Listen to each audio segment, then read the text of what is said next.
Before all this happened, I was just a regular college kid living in a small town. My days were filled with attending events, parties, and hanging out with friends, making the most of my youth. Life was fun and normal. Fast forward to my 40s, and the memories of what transpired still haunt me. In my 20s, I woke up to a typical Friday, excited about the upcoming weekend.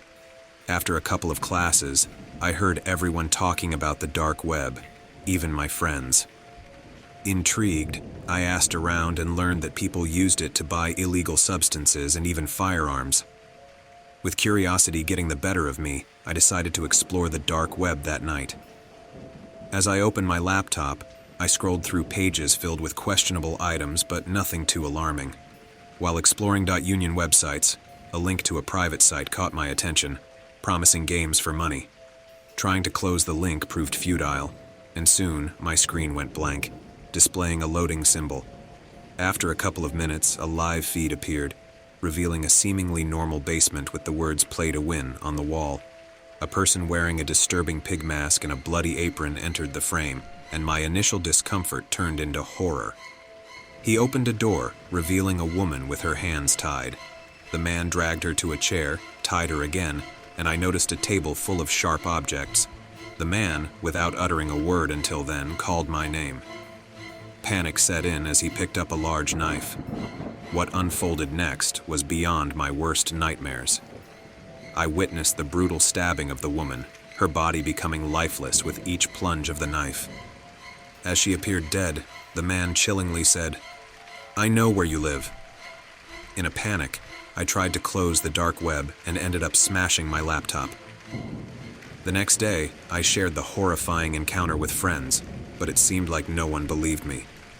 Fearing for my safety, I decided to move to a different country, leaving my old life behind.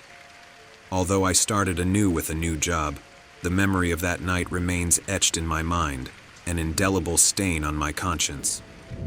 Before these events took place, I lived a regular life. I was good with technology, spending my days at a normal job and my nights on the computer.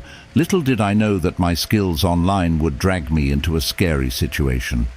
One evening, I got curious and ventured into the dark web, an eerie part of the internet.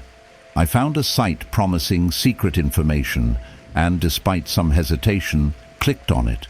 Suddenly my room felt creepy and weird messages started showing up on my screen. Panic set in as I realized I wasn't anonymous. The site knew I was there, and someone or something was watching me. Days turned into scary nights. I got strange emails, saw shadowy figures outside my window, and always felt like I was being watched. Sleep became hard, and I felt on edge all the time. One night, a message appeared on my screen. "I know what you've seen. I know where you live." Fear took over, and I turned my apartment into a fortress, trying to block out the unseen danger. The stalker's messages got worse, revealing personal details that freaked me out. They seemed to know everything about my life. Trying to escape this digital nightmare was useless. It was like the darkness itself stuck to me online. Then, a terrifying photo arrived. A picture of me at my computer from an odd angle.